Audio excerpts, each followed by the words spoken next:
आइए सुंदर साथ जी फिर महात्मा श्री सुशांत जी को स्वागत करते हुए, आभार प्रकट करते हुए आज का क्लास प्रारंभ करने के लिए मैं हार्दिक विनम्र अनुरोध करना चाहता हूँ महात्मा श्री सुशांत जी। बोलो श्री प्राणनाथ प्यारे की जय। सभी सुंदर साथ जी की ओर से आपको चरण कमल में प्रणाम जी।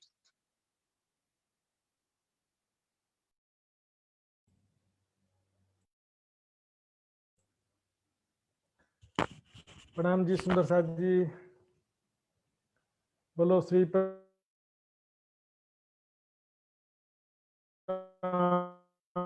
नाथ प्यारे की जय सर्व सुंदर साथ की जय। इस जूम श्री वितक साहब प्रशिक्षण शिविर में शामिल हुए सभी सुंदर साथ जी, विशेष रूप से महात्मा दिलीप जी और महात्मा यदुनंदन जी का सबका हार्दिक अभिनंदन है। सबके चरणों में कोटान कोट प्रणाम। सुंदर साथ जी, धमधनी के अपार मेहर है। सुंदर साथ जो कोरोना काल में भी इस तरह से मिलकर सत्संग कर रहे हैं, साथ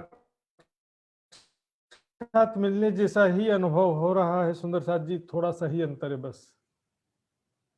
बिल्कुल ऐसा लगता है कि हम सभी दूर नहीं हैं, अड़ोस पड़ोस घर में ही सब बैठे हुए हैं, ऐसा प्रतीत होता है। तो सुंदर साथ जी, आज का विषय शुरू करते हैं।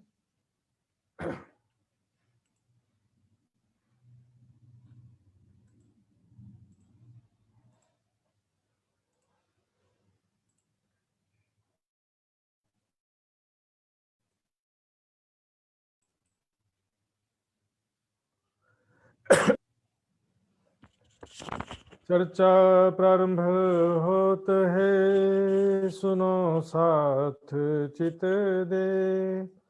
बजो राज श्यामा श्री प्राणनाथ, सखी जीवन हमारो ये।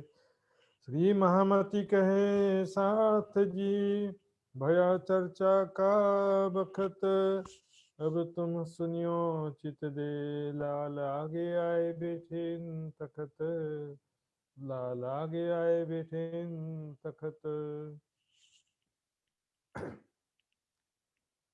तुम चलो उतही करावे दीदार, जो देखो हकीकत उनकी। तो पाओ परवरदिगार, तो पाओ परवरदिगार। शेख वैसे ही उठिया,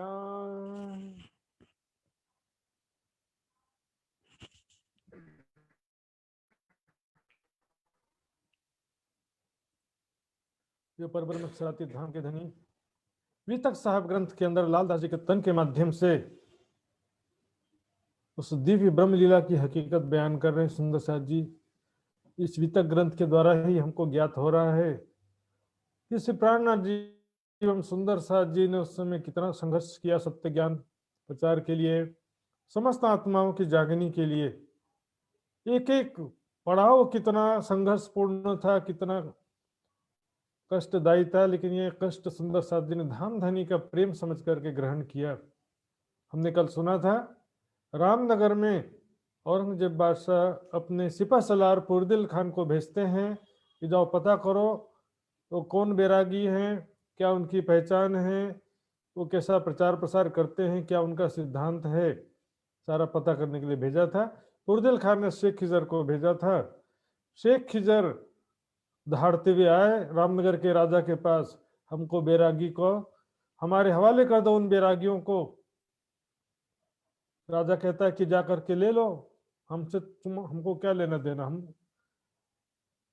हम न रोकने वाले हैं ना पकड़ने वाले। आप पकड़ने आए हो, वो नदी किनारे बैठे, जाओ पकड़ के ले जाओ।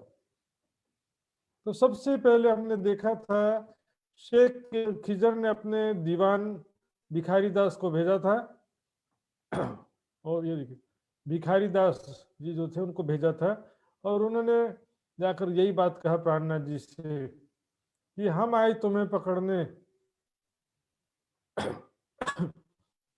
प्राणनाथ जी ने क्या कहा, हमको तो यही चाह है जो हमको याद करे, कोई हमको तो पहुंचाए। हम तो मिलने का प्रयास कर करके थक गए, 12 सुंदर साथ ही नहीं मिल पाए। श्री जी कहाँ से मिल पाएंगे? और श्री जी मिले होते तो कैसे कहते कि हमको कोई वो याद करे, हमको बुलाए, हमसे ज्ञान वार्ता करे, इस तरह की इच्छा क्यों व्यक्त करते? तो अब यहाँ पे शेख खिदर जब आए, भिखारी दास सबसे पहले जाते हैं और भिखारी दास प्राणनाथ जी के चरणों में 3 दिन 3 रात तक ज्ञान चर्चा श्रवण करते हैं। भागवत के प्रश्न, वेदों के प्रश्न और कुरान के प्रश्न सब समझा करके सब धर्म ग्रंथों का एकीकरण का ज्ञान दिया। क्योंकि इसमें क्या होता है, हिंदू कोई ज्ञान सुन रहा है और देखेगा कि ये लोग तो कुरान की बातें कर रहे हैं, बोलेंगे तो मुसलमान लोग हैं, ऐसा कहेंगे। और मुसलमान जो सोचेगा कि हिंदू की बातें कर रहे हैं तो ये हिंदू है। इसलिए दोनों पक्षों का स्पष्टीकरण चल रहा है दिल्ली से लेकर के। दिल्ली से हमने देखा, दिल्ली से ही शुरू हो गया था सर्वधर्म एकीकरण का चर्चा, वेद कतिब दोनों की चर्चा शुरू हो गई थी। अब भिखारी दास वापस आकर के जिसे शेख खिजर को बताते हैं, प्राणनाथ जी की पहचान बताते हैं कि वही आखिरी जमाने के खाबंद आखरुल इमाम मोहम्मद मेहदी साहिबुज्जमा हैं और वही हिंदुओं के हिसाब से बुद्ध निष्कलंक स्वरूप हैं। तो तुरंत बेचैन होते हैं, शेख खिजर मिलने के लिए व्याकुल हो जाते हैं। वैसे ही उठिए, जिस हालत में थे चलो। अब क्या काम कर रहे थे, कुछ बैठे थे, किस तरह से बैठे थे, कुछ नहीं, तुरंत मैं तो कल तक नहीं रुक सकता, तुरंत चलो। वैसे ही उठिया, जिस हालत में थे वैसे ही मिलने के लिए तैयार हो गए। ये सुंदर से ब्रह्म सृष्टि का लक्षण है। धाम धनी का आवाज सुनकर वो एक पल भी रह नहीं सकते। ब्रजरास में भी हमने देखा बांसुरी का आवाज सुन करके जिस हालत में रहते थे उस हालत में निकल पड़ते थे। यहाँ पर ज्ञान रूपी बांसुरी बज रही है, अंतर बस यही है। और सवारी करी तैयार, जाने के लिए सवारी की व्यवस्था किए, क्योंकि घोड़े कोई दरवाजे पे थोड़ी खड़े रहते हैं, आज के समान मोटरसाइकिल दरवाजे पे खड़ा कर देते हैं। या घोड़ा जो है उनका उनके जो घोड़ों का जो जगह होता है घोड़साल में उनको रख देते हैं। तो वहां पर सवारी करी तैयार, उन घोड़ों की व्यवस्था कराए, उनको तैयार करे जाने के लिए। आगे थे खबर करी हम आवत करन दीदार, और पहले से सूचना भेज दिया, क्योंकि यही सही तरीका होता है कि सामने फिर ऐसा ना लगे कि ये तो हम हमला करने आ रहे हैं, ऐसे सामने व्यक्ति को गलत फहमी ना हो। इसलिए उन्होंने प्राणनाथ जी को तो मालूम है, लेकिन सब सुंदर साथ को सबको घबराहट ना हो, इसलिए उन्होंने सूचना भी भिजवा दिया कि हम दर्शन करने के लिए आ रहे हैं, झगड़ा करने के लिए नहीं आ रहे हैं। शेख आए के पहुंचिया ले भीर अपनी सेना सहित आते हैं, और शेख खिजर प्राणनाथ जी के चरणों में अपनी सेना समेत आकर के देख दीदार कदमों लगा, दर्शन करके चरणों में शीश झुका दिया। आधा काम तो भिखारी दास जी ने ज्ञान समझा के कर दिया था, और दर्शन करके उनको दिल में हुआ नहीं, ये कौन साधारण नहीं है, यही हमारे धाम के धनी तो अभी शुरू में नहीं बोल सकते हैं, क्योंकि लेकिन वो ये जरूर जो है अल्लाह का रसूल है या इमाम मेहदी साहिबुज्जमा है। तुरंत विश्वास आ गया, खुदा की शक्ति जरूर इनके तन में विराजमान है। पाए अपनी वतनी, प्राणनाथ जी ने भी अपनी वतनी शेख खिज्र के रूप में अपने परम धाम की आत्मा को पाया। ये निश्चित रूप से इनके अंदर परम धाम की आत्मा है। होने लगी चर्चा कयामत का मजकूर। इस प्रकार अब ज्ञान चर्चा प्रारंभ होता है। ज्ञान चर्चा में वही कयामत की निशानियों के विषय में चर्चा होती है। किस प्रकार 7 निशान है कयामत के, और जो इमाम मेहदी साहिबुज्जमा, हजरत इसरुल्लाह का दोबारा आना, मगरब, सूरज, दावतुल अर्ज, इसके अलावा मोमिनों के विषय में जो मैंने कई प्रसंग बताया है आपको कि आखिर में मोहम्मद के भाई मोमिन आखिरत में आएंगे, उसके विषय में सारी बातें हैं। फिर परम धाम के विषय में जैसे जन्नत या सर्वोपरि बहिष्ठ सर्वोपरि जन्नत के रूप में वर्णन किया गया है। तो वहां की जो किस प्रकार दूध शहद की नदियां हैं, सारी बातें चर्चा होती हैं।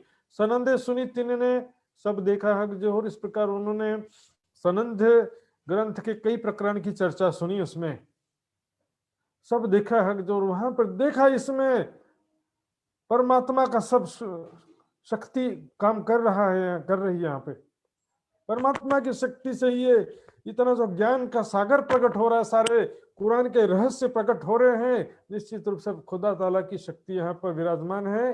वही मोहम्मद साहब ने कहा था कि मैं अपने सांकेतिक वचनों के अर्थ में ही आकर के खोलूंगा। तो ये मोहम्मद साहब के अंदर राज्य नहीं थे, ऐसा नहीं, वहां पर भी राज्य थे, यहाँ भी राज्य, लेकिन जिस तन से जो लीला होना होता है उस तन से वही लीला होता है।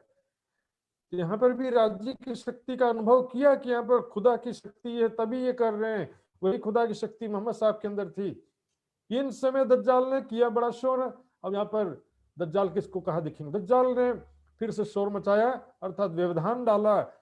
वहां पर नजदीक ही रहत मुसलमान बेदड़े बेदड़े नाम का गांव था, और वहां पर कुछ मुसलमान रहते थे।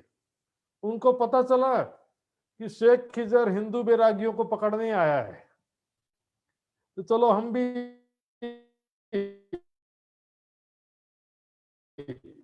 बहती गंगा में हाथ धो ले। ऐसे जो है इकट्ठे हो जाते, अच्छा काम हो रहा है कि गलत काम हो रहा है विचार नहीं करते, देखते हैं कि उधर सारे मुसलमान इकट्ठा हो जाते हैं, इस्लाम खतरे में। जी विचार नहीं है, भेड़ बकरी जिसे होता है वैसा हालत हो जाता, देखा देखी का सिजदा। नेक कार्य हो रहा है कि क्या कार्य हो रहा है नहीं देखते। आगे मुसलमान जो बेदड़े गांव के मुसलमान थे, झगड़ा करने आ गए सारे के सारे। क्या सोच करके आ गए?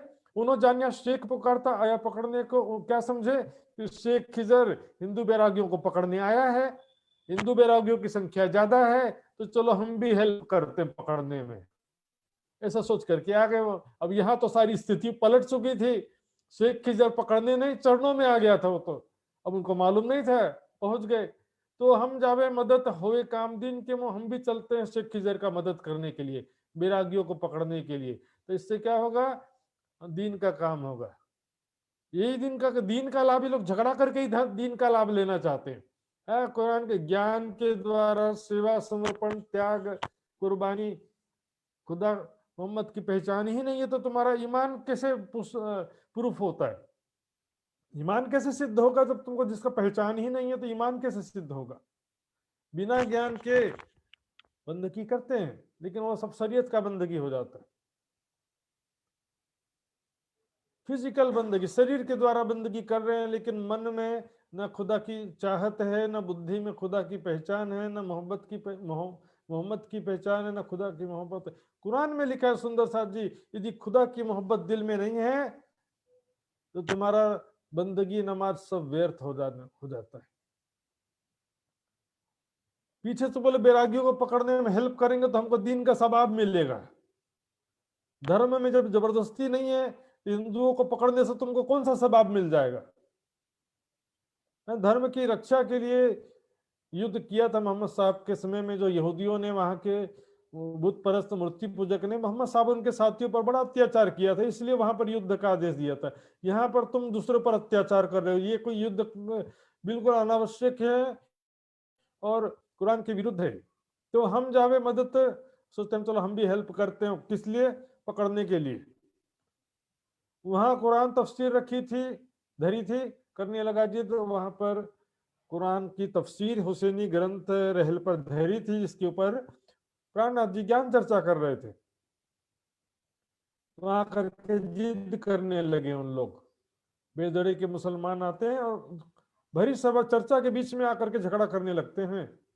ये हिंदुओं को रवा नहीं, तुम क्यों चर्चा करो मोहम्मद? ये हिंदुओं को इजाजत नहीं है कि वो कुरान को या इस्लामिक ग्रंथों को हाथ लगाएं, उनको पढ़ें, क्योंकि कुरान में लिखा है कि बिना पाक हुई मत छूना, पवित्र हुए बिना इसको हाथ ना लगाना। उस शरीर की पवित्रता से भी देखेंगे तो कम से कम, तुम तो 14 अंग बस धो लेते, हिंदू तो कम से कम स्नान तो करते हैं ना। दिल से देखेंगे तो दिल जो है बिना ज्ञान और प्रेम के दिल पवित्र नहीं होता है। अर्थात तो बात यही लिखी थी कि कुरान को केवल मोमिन ब्रह्म आत्माएं ही हाथ लगाएं, बाकी लोग हाथ ना लगाओ, तुम्हारे बस की बात नहीं है इसको समझना। इसलिए कहा कि बिना पाक में मत छूना। कुंवारी रही फुरकान वाड़ी में छुपाई आता है, अर्थात कुरान कोई समझो कि कुंवारी जैसे शादी हुआ है तो उसके मुख से जैसे पर्दा उठाते हैं ना दुल्हन के मुख से, उसी तरह कुरान जो है अलंकारिक रूप से कहा कि उसके कुरान पर से पर्दा कोई नहीं हटा सका अभी तक। मोहम्मद साहब ने कहा कि मैंने संकेतिक वचन कहा ब्रह्मात्मा मोमिनों के लिए और इसके अर्थ में खुद ही खुलूंगा। कहते हिंदुओं को रवा नहीं, तुमको भी इजाजत नहीं वास्तव में, तो ब्रह्म सृष्टियों को मात्र इजाजत है इसका, क्योंकि धर्म ग्रंथों के रहस्य मात्र ब्रह्मात्मा ही समझ सकती, जिनको तारतम्य ज्ञान प्राप्त हो चुका है। तुम क्यों चर्चा करो मोहम्मद, तुम मोहम्मद साहब के विषय में कैसे बात कर, हिंदू होकर के मोहम्मद साहब के विषय में, कुरान के विषय में चर्चा क्यों करते हो। तब शेख को गुस्सा चढ़ा। शेख खिजर वहीं बैठे थे, सैनिक भी थे उनके, और वो तो प्राणनाथ जी श्री जी के चरणों में समर्पित हो गए थे। इन्हें उठाई दे मुर्दक, अपने सैनिकों को तुरंत आदेश दे, इनको उठा करके धक्का मार के निकालो इन मुर्दार लोगों को, बुद्धि बिना के लोग हैं। मुर्दक ने बुद्धि बिना के, पशुवत मुर्दार। देव धक्के इनको करने लगा हरकत है कि धक्का मार के इनको निकालो। शेख खिजर ने अपने सैनिकों को आदेश दिया। हरकत कर रहा है दज्जाल इनके अंदर बैठ करके प्राणनाथ जी के सी जी साहब खुदा ताला इमाम मेहदी के जो मार्ग में बाधा डाल रहे हैं।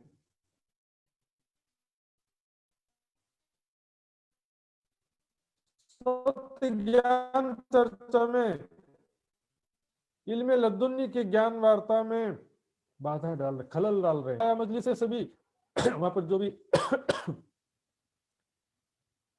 सबों ने दई लानत, सभी वहां पर जो भी थे मुस्लिम भाई, जो भी समझदार लोग थे, सब ने धिक्कार दिया। तुम्हारी बुद्धि बिना के लोग कहाँ गए, तुमको किसने बुलाया। लानत देना यानी धिक्कार देना, या बद्दुआ देना भी कहते हैं। तुम लोग कहां से आ गए, तुमको किसने बोला आने के लिए, भगो यहां से करके। उनके सेना में भी जो लोग थे, जैसे भिखारी दास और रघुनाथ, और हमने कल देखा तो 2-3 मुस्लिम भाई भी थे, वो सारे भी मिलकर के उनको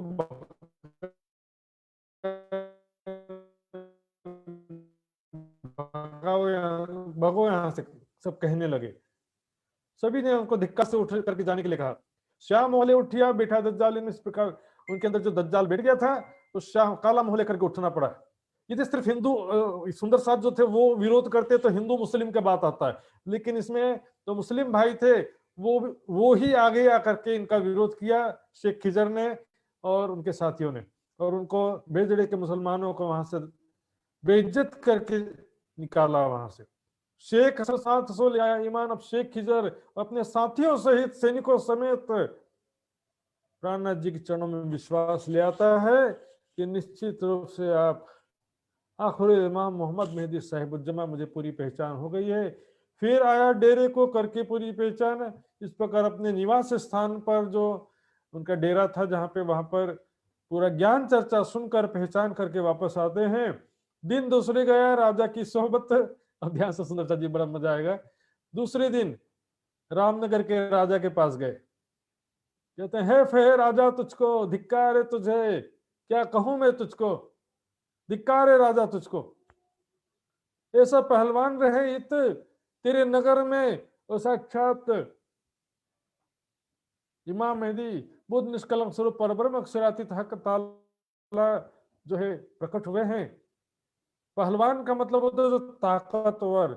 यहाँ पर ताकतवर से तात्पर्य क्या है, ज्ञान और शक्ति, दो चीजें हो सकती। ऐसे ब्रह्म ज्ञानी और दिव्य शक्ति से युक्त और बुद्ध निष्कलंक स्वरूप, हिंदुओं के हिसाब से भी कहना पड़ेगा क्योंकि दोनों ज्ञान सुना है, और कुरान के हिसाब से इमाम मेहदी साहिबुज्जमा यहाँ पर तुम्हारे नगर में आके ठहरे हुए हैं। तू तीन के दीदार को गया नहीं कब, उनके दर्शन के लिए तो कभी भी गया नहीं, तुझे धिक्कार है। क्यों नहीं गया अभी तक उनका ज्ञान चर्चा सुनने, दर्शन करने में। तो मैं तुझको क्या कहूं, तुझे पहचान ना भाई लो। अब तक भी तुझे पहचान नहीं हुआ, तूने कभी ज्ञान चर्चा सुनने नहीं गया, कभी सेवा नहीं किया, तुझे मैं क्या कहूं, तेरे दुर्भाग्य के विषय में मैं क्या कहूं। तब राजा बोलिया, अभी तुम घर थे पुकार। राजा कहता है, अरे अभी तो तुम कुछ ही दिन पहले दहाड़ते हुए आए थे कि हमारे हवाले कर दो बैरागियों को। भेली गई तुम ही, फिर अब तुम ही बदल गए। अच्छा हुआ तुम ही बदल गए, तुम ही करने लगे करार, तुम ही उनका चरणों में आकर शांति प्राप्त कर लिए, तुम उनकी तरफदारी करने लगे। अभी दहाड़ते हुए आए थे, अब कैसे बदल गए तुम। तब शेख बोलिया, हमें ना कछु खबर। शेख खिजर बोलता है कि इससे पहले मैं कुछ पहचान तो थी नहीं, पहले कभी तो मिले नहीं थे, ना ज्ञान चर्चा सुना था उनका, हम भेजे आए उनके इन कामों पर, हमें तो सुल्तान औरंगजेब ने भेजा था, इसलिए हम आए थे पता करने कौन है, क्या इनका नियत है, क्या इरादा है, पता करने आए थे। जब हम देखा हादी को, ये तहकीक बार, तब जब हमने देखा हादी, हादी का मतलब जो है या संसार में सदगुरु होता है, और परम धाम में भी हादी शब्द आता श्यामा जी के लिए, हक हादी। यहाँ पर दुनिया की दृष्टि से कह रहे हैं हादी मोहम्मद साहब, और अलग अलग से भी कह सकते हैं, लेकिन जॉइंट रूप से देखेंगे तो यहाँ पर इमाम मेहदी भी कह सकते हैं और मोहम्मद हक की सूरत भी कह सकते हैं। आखिरी जमाने के खावंद हादी सदगुरु इमाम मेहदी साहिबुज्जमा को हमने देखा है, बुद्ध निष्कलंक स्वरूप को देखा है, जो निश्चित रूप से तहकीक ने निश्चित रूप से बरह के सत्य है, वो सत्य ज्ञान कहते हैं, सत्य मार्ग पर हैं। हमको भाई पहचान, हमारी सारी भानी से हमको सत्य ज्ञान की पहचान करा दिया, पर ब्रह्मक्षरातीत हक ताला अल्लाह ताला मोमिन ब्रह्म सृष्टि मोहम्मद सबकी पहचान करा दी, सारा संशय दूर कर दिया, कयामत की निशानियां और अर्श आजम सारी संशय दूर कर दिया।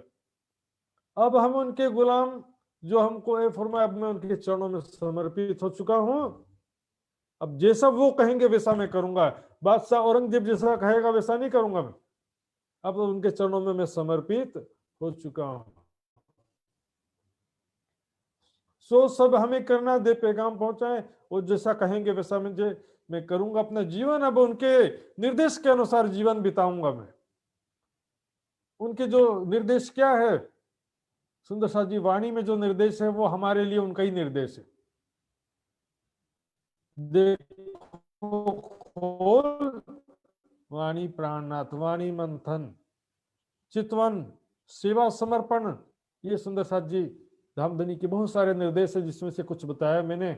दे पैगाम पहुंचाए, और उनके पहचान के विषय में मैं औरंगजेब बादशाह को भी पैगाम पहुंचा दूंगा, जिस हिसाब से मैंने उनकी पहचान किया है और आपको बताया है कि वही आखिरुल इमाम मोहम्मद मेहदी साहिबुज्जमा है, ये संदेश में पहुंचा दूंगा सुल्तान के पास। तब लोगों ने कहा राजा सुकन, तब वो तो चले गए शेख खिजर, अब राजा के दरबार में जो बैठे थे पंडित, उनके दरबारी पंडित क्या कहते हैं, हे इनके पास भूरकी अभिमंत्रित राख, समझो मंत्र मंत्र जिसे करके ना, एक राख होता, राख अगरबत्ती का भी राख होता है, और उसके अलावा और भी कई तरह के राख होते हैं।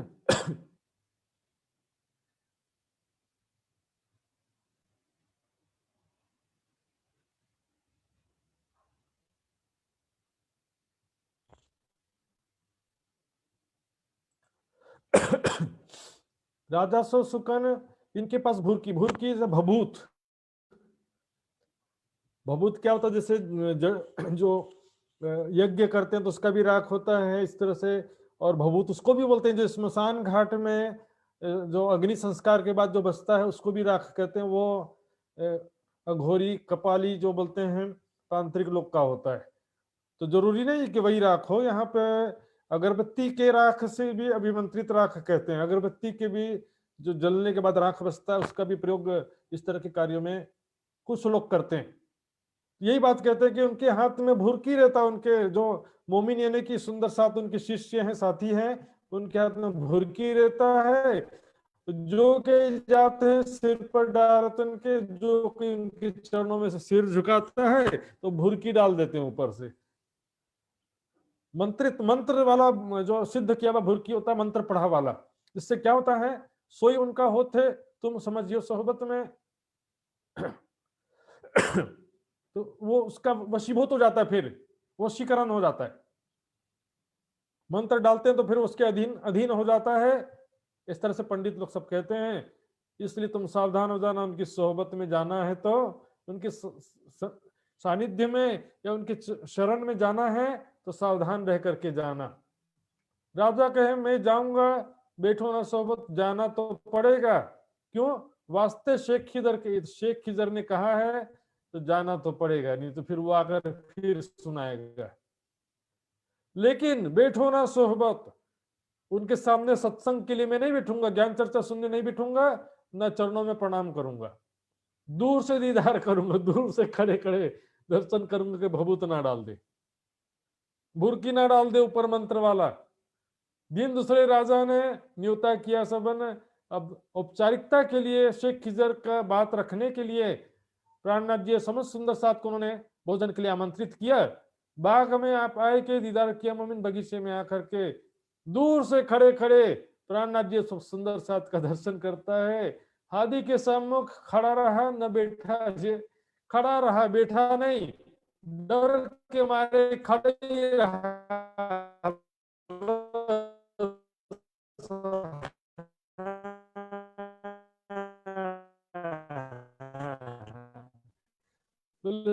सिर नहीं झुकाना, नहीं तो डाल देंगे।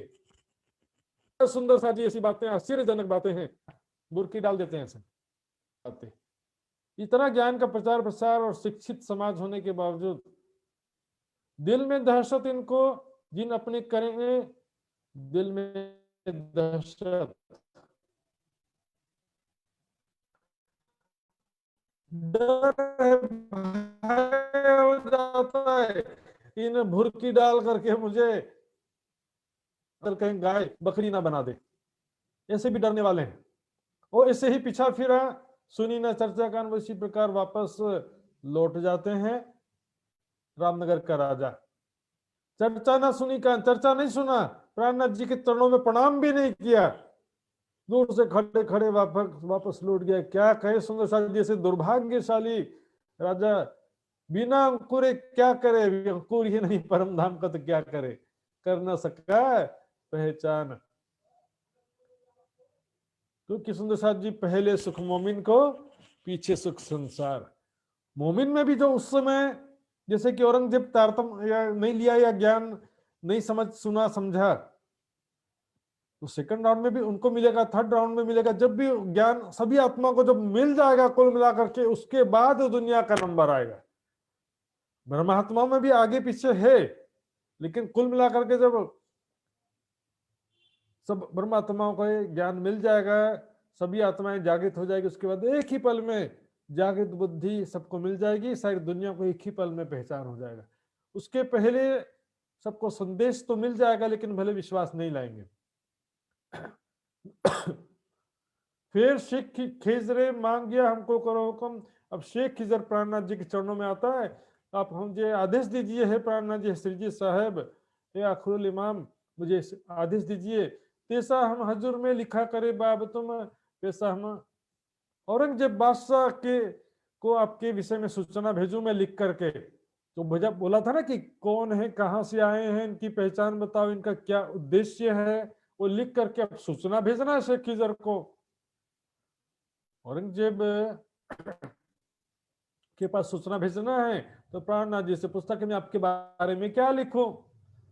तब कहा हादी ने, तुमको क्या कहें हम, हादी साहिब जमा क्या कहते हैं, मैं तुमको क्या बताऊं, जैसा तुम्हारी अकलें देखा हो हमें, तुम जैसे तुमने मुझे देखा है पहचान किया है वैसा चिट्ठी लिख दो, मैं अपने मुख से क्या बोलूं, जैसा तुमने पहचान किया है, जैसा तुमने समझा है, जैसा तुमने निष्कर्ष निकाला वही लिख करके भेज दो।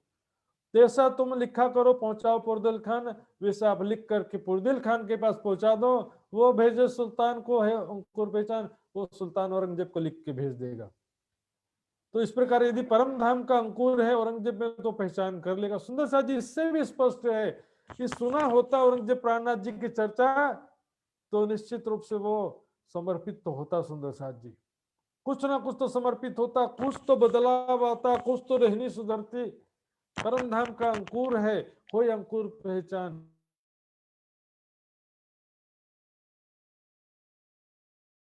इमाम अहमदी का दावा कर रहे हैं, लेकिन विज्ञान की बातें जो वो तो नहीं सुना था ना। इमाम अहमदी का संदेश लाए हैं, क़यामत की निशानियां जाहिर हो गई, उसका डिस्क्रिप्शन है, ज्ञान चर्चा पूरा सुना ही नहीं था अभी तक। कहते एक दिन शेख रहिया लिख भेजी पहचान, इस प्रकार कई दिनों तक शेख खिजर कई दिनों तक शेख खिजर यहाँ पर प्राणनाथ जी के सानिध्य में रहते हैं और उसके बाद उन्होंने सारी पहचान लिख करके भेज दिया औरंगजेब बादशाह के पास। उसको कोई फर्क पड़ने वाला नहीं है। वो कहते लोग शेख के रह गए जिनको जोर ईमान, शेख के कुछ साथी जो सैनिक या उनके जो खास हजूरी थे वो यहीं पर रह गए, वो वापस नहीं गए। यहीं से विदा मांग लिया शेख खिजर से कि अब हमको बस यहीं अपना जीवन बिताना है, हमको यहीं रहने दो। शेख खिजर भी, क्योंकि प्राणनाथ जी की पहचान किया था, यदि कोई दूसरा सेनापति होता तो उनको वापस चलने के लिए विवश कर सकता था। इसको जोर ईमान था, पूर्ण विश्वास था, पूर्ण वैराग्य था, धामधनी की पूर्ण पहचान हो गई थी, अपने निज स्वरूप निज घर की पूर्ण पहचान हो गई थी। बोले अब ये लड़ाई युद्ध में अपना जीवन नहीं खराब करना है, अब धामधनी के चरणों को जब प्राप्त कर लिया है तो उनके चरणों को छोड़ करके नहीं जाना, अपना जीवन धामधनी के साथ में सेवा में, उनकी ज्ञान चर्चा में और परम धाम का चितवन करते हुए बाकी जीवन बिताना है। भिखारी दास शेख पहुंचाए के फिर आए कदमों। भिखारी दास जी जो दीवान थे उनके शेख खिजर को वापस पहुंचाए, क्योंकि दीवान थे तो पूरा जिम्मेदारी तो निभाना पड़ेगा। फिर उनको पहुंचा करके फिर वापस प्राणनाथ जी के चरणों में आते हैं, जरूरी कर्तव्य पूरा करके आ जाते। कबीला अपना लिया सब सौंपया, अपने परिवार समेत सबको धामधनी के चरणों में ले आते हैं, अपना तन मन जीवन धामधनी के चरणों में समर्पित कर दिया, अब वापस नहीं जाते। क्योंकि ये तो नौकरी जैसे था ना, एक तो हिंदू थे पहले और उनकी नौकरी कर रहे थे, नौकरी में क्या अगली बार किसके साथ भेज दे, कहा युद्ध करने भेज दे। फिर अहदी गुलाम मोहम्मद दौड़ा धमोनी से। अभी इसके बाद क्या हुआ, पुरदिल खान ने शेख खिजर को भेजा था, वही पुरदिल खान का रिश्तेदार था गुलाम मोहम्मद, उसको भी पता चला कि शेख खिजर को पुरदिल खान ने भेजा है बैरागियों को पकड़ने के लिए। तो वो भी क्या किया, चलो मैं भी चलता हूं, बहती गंगा में हाथ धो लेते हैं। अर्थात वो तो गया ही है शेख खिजर सैनिक लेके, मैं भी चलता हूँ साथ में, उसका हेल्प करूंगा, मैं भी बैरागियों को पकड़ने में मदद करूंगा, तो मेरा भी रुतबा थोड़ा औरंगजेब की दृष्टि में रुतबा बढ़ जाएगा, रुतबा यानी महत्व बढ़ जाएगा, इज्जत बढ़ जाएगा। तीन ने सुनी बातें वास्ते लोभ के, उसने बातें सुना कि शेख खिजर गया है, सोचा मैं भी चलता हूँ, मेरा भी थोड़ा प्रमोशन हो जाएगा। नौकरी में प्रमोशन होता है ना, पुलिस हवलदार से सब इंस्पेक्टर बन गए, सब इंस्पेक्टर से इंस्पेक्टर बन गए, सेना में भी ऐसे प्रमोशन होता है। उससे सोचा मेरा भी थोड़ा सा इमेज अच्छा हो जाएगा। था खेस पुरदिल खान का पुकार किया हो, तो से पुरदिल खान का रिश्तेदार था, वो भी आने से पहले सूचना भेजा राजा को, राजा से जाए कहो बैरागी पकड़ दे हमें, पहले से अपने दूत को भेजा राजा रामनगर के राजा के पास, बैरागियों को पकड़कर हमारे हवाले कर दो। सुंदर सा जी, और राजा तो वैसे परेशान पहले, फिर से आ गया इसका प्रतिनिधि। तब राजा डरिया इन पर दबदबा पातशाही, तब राजा घबरा जाता है। कभी वो आता शेख खिजर आता है, कभी ये आता है, कभी वो इसके चरणों में हो जाता है, कोई आखिर ये चल क्या रहा है। ये बैरागी लोग के कारण बार बार हमको कितना झुकना पड़ रहा है, कितना कष्ट उठाना पड़ रहा है इन बैरागियों के कारण, बार बार उनको पकड़ने कभी कोई आता कभी कोई आता है। औरंगजेब बादशाह का दबदबा, उनका दबाव जो है, हमको बार बार झुकना पड़ता है, उनका दबाव सहन करना पड़ता है। इन्हें हम अपने गांव क्यों रखें, अपने राज्य में हम इसको, इन बैरागियों को क्यों रखें, इनकी वजह से बहुत तकलीफ हो रहा है हमको। इसी तरह उनके दरबारियों ने भी उनको यही बात समझाया कि उनको अपने राज्य से जाने कहना पड़ेगा, तभी शांति होगा हमारे राज्य में। तब राजा ने भेजे गुमास्ते, अपने रामनगर के राजा ने अपने कर्मचारियों को भेजा,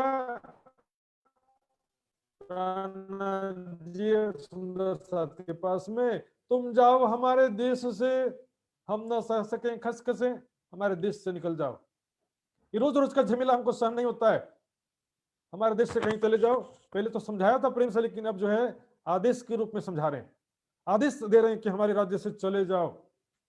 सुंदर सा जी तुम जाओ हमारे देश से।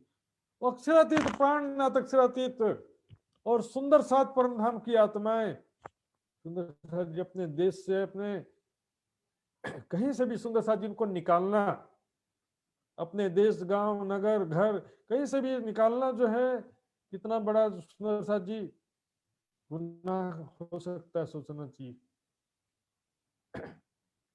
देखिए नजर राजा की दहशत भरी कहर, प्राणनाथ जी समझ गए। देखना मतलब समझ गए कि राजा की दृष्टि कैसी है। एक तो दहशत भरी, औरंगजेब का दहशत भी है, और दूसरा कहर। कहर यानी वो यहाँ पर सख्त कदम उठाना चाहता है। यदि नहीं जाएंगे तो वो निश्चित रूप से हमको जबरदस्ती यहाँ से निकलवाएगा, हमारे ऊपर अत्याचार करके, सुंदर साथ पर अत्याचार करके यहाँ से हमको निकालने के लिए विवश करेगा। समझ गए, दहशत है औरंगजेब का, सुंदर साथ के प्रति दहशत नहीं, दहशत है ना डर। और कहर, कहर भरी नजर किसके लिए है? सुंदर साथ के प्रति कहर। कहर यानी अत्याचारी दृष्टि। तब वहां से उठ चले, जिमी देखी जहर सुंदर साथ जी, वो धरती जहर के समान है। वैसे भी तो आगे बढ़ना ही है, कोई थोड़ी जीवन भर बैठे रहने वाला है। ठीक है सुंदर साथ जी, जहां से सुंदर साथ प्राणनाथ जी का कष्ट होगा तो धरती तो वैसे भी, संसार वैसे भी जहर के समान जिमी है, और उसमें भी ऐसा घटना जब होता है तो धरती तो बिल्कुल सही में जहर के समान हो जाती।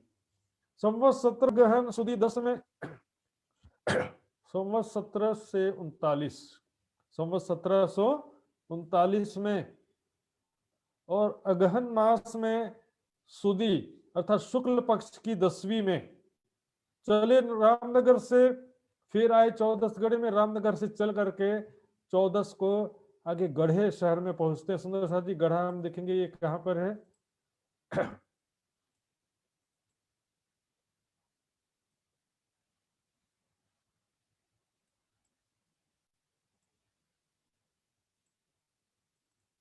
ये देखिए सुंदर साथ जी, ये रामनगर और ये है गढ़ा। गढ़ा के बाद ये अगरिया आता है, फिर यहां से ये पन्ना जी रूट है, यहां से रामनगर से पहुंच के गढ़ा।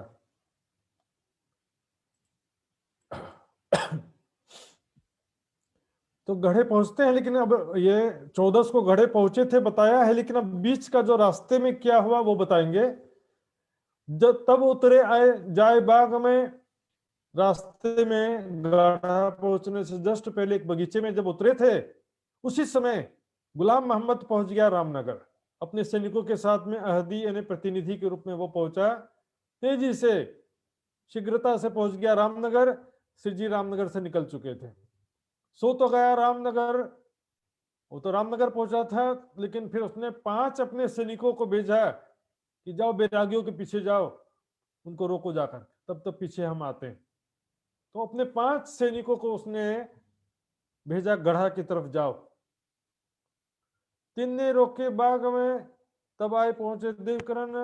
देवकरण जी का प्रसंग अगले प्रकरण में विस्तार से आएगा, यहाँ पर जो जितना कहा जा रहा है उतना ही समझेंगे। विस्तार से देवकरण जी के विषय में अगले प्रकरण में आता है। तो वहां पर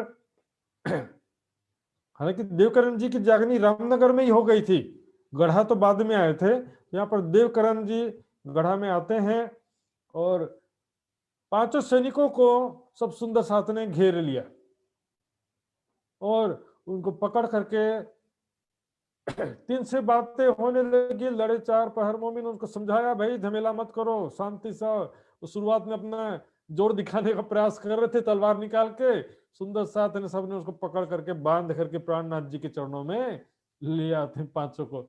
सनंदे हादी ने कही सुनते हुए जेर, तो प्राणनाथ जी ने उनको सनंद वाणी से ज्ञान की चर्चा सुनाया, क्योंकि वो 5 मुस्लिम थे सैनिक, और प्राणनाथ जी के द्वारा कुरान के विषय में गहन रहस्य से परिपूर्ण ज्ञान चर्चा सुनते हैं।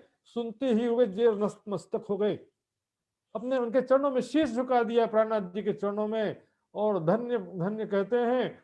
दिन उगते पहले भागे, बड़ी हुई हमें खेर, और सुबह उठने से पहले वहां से निकल गए। क्योंकि सुंदर साथ जी देखिए ज्ञान चर्चा सुनने नहीं आए थे, वो आए थे पकड़ने के लिए।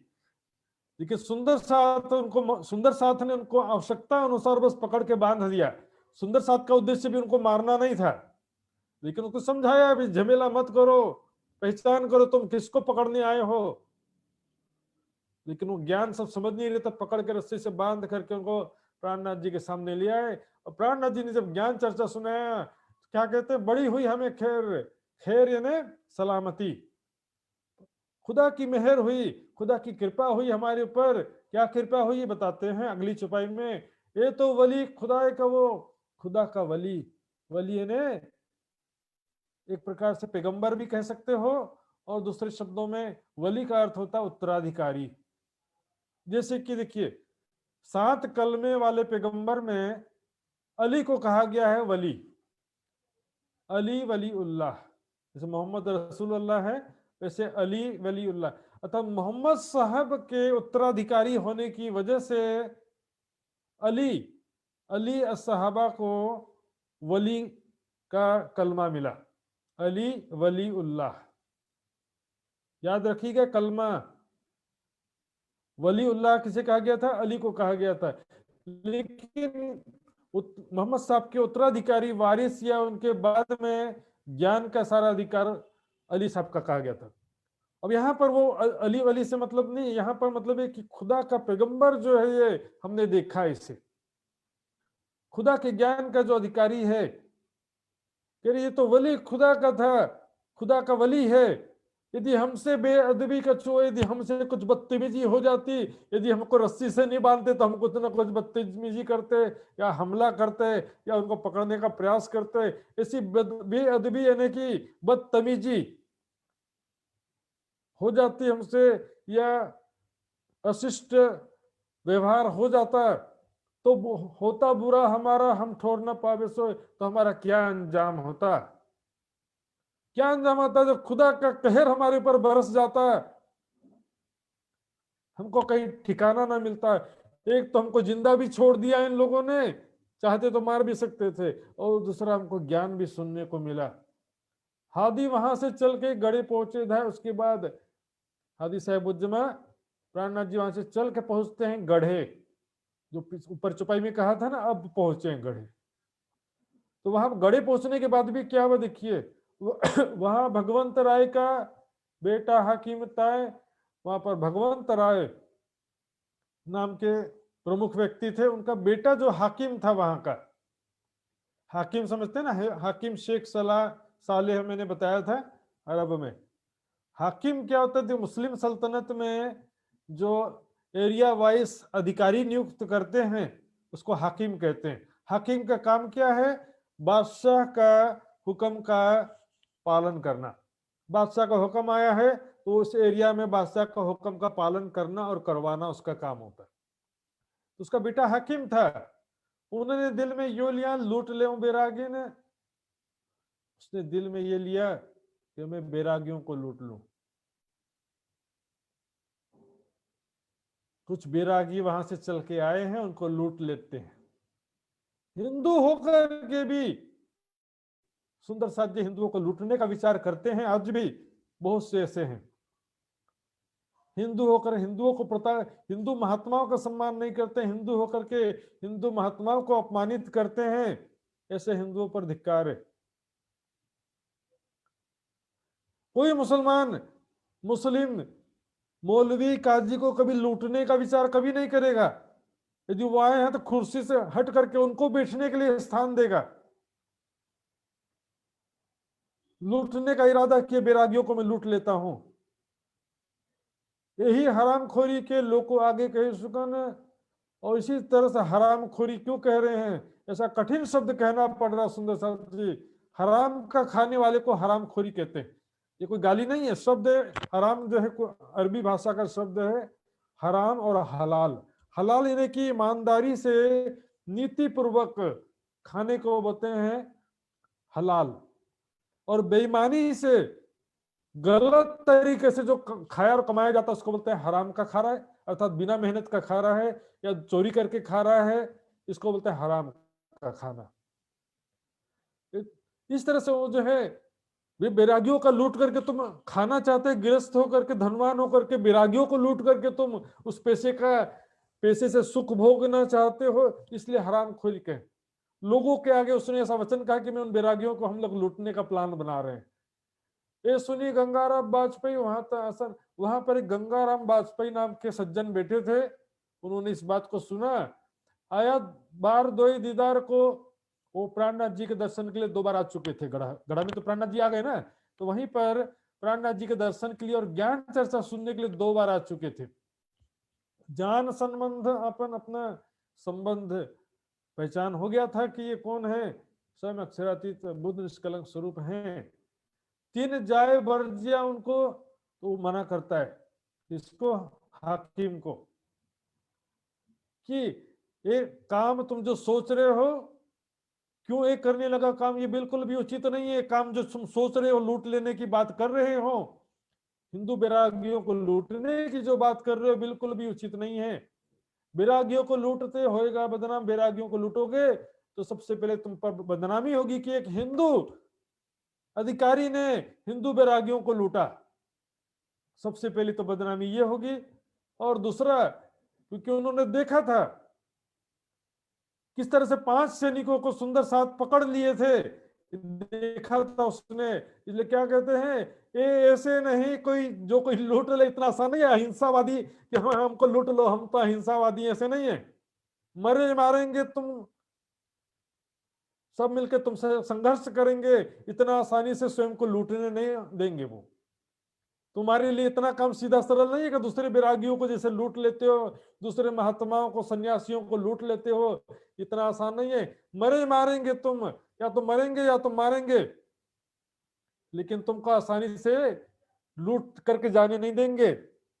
काहे को भूल के सुकन मुंह से काट दिखाओ हम, इसलिए अपने मुंह से ऐसे अनीति के और गलत बातें मत करो।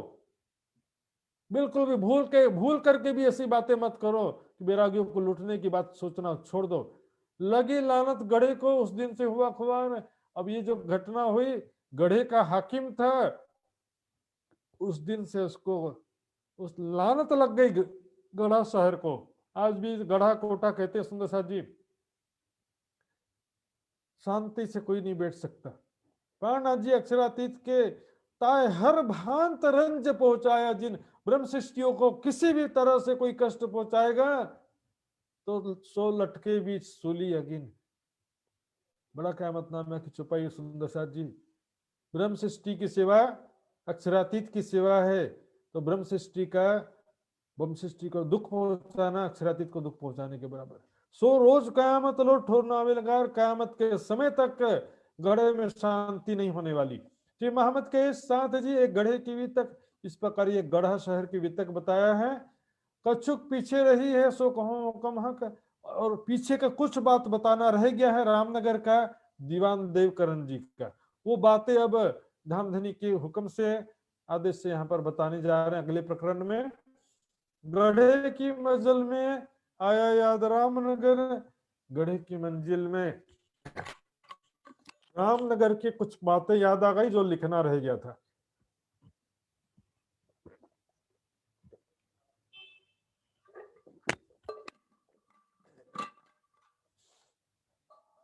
इनकी मंजिल कहा तो सुनियो साथ खबर, उसके विषय में बता रहे हैं। वहां पर क्या विशेष एक घटना हुई थी, ध्यान पूर्वक सुनिएगा सुंदर साथ जी। अब यहाँ से पन्ना की भूमिका शुरू होने जा रही है। सूरत से ईमान लिया देख के दीदार, रामनगर में सूरत सिंह नाम के एक सज्जन प्राणनाथ जी का दर्शन करके और उनकी चर्चा, ज्ञान चर्चा सुन करके उनके चरणों पर पूरा ईमान ले आए थे, विश्वास ले आए थे। शक मन में न रही, ज्ञान चर्चा सुनकर जरा भी संशय दिल में नहीं रहा। देखा धनी निर्धारण एक मानव तन में परब्रह्म अक्षरातीत को बुद्ध निष्कलंक स्वरूप में प्रकट हुए उन्होंने देखा। सुनिया तारतम्य इन्होंने देखी सूरत तारतम्य ज्ञान अच्छी तरह से सुना।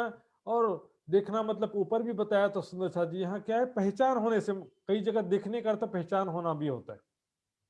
देखो दिल विचार के मतलब पहचान होना कि परमात्मा के स्वरूप के बारे में, अपने आत्मा और परमात्मा के मूल स्वरूप, निज घर और वहां स्वरूप धाम और प्रेममय लीलाओं के बारे में उनको पहचान हुआ। ये बात मैं किनसे कहूं, कौन लियावे प्रतीत, ये बात मैं किससे कहूं, उनके मन में विचार हुआ। तो ज्ञान सुना है तो फिर और किसको ये मैं ज्ञान बताऊं।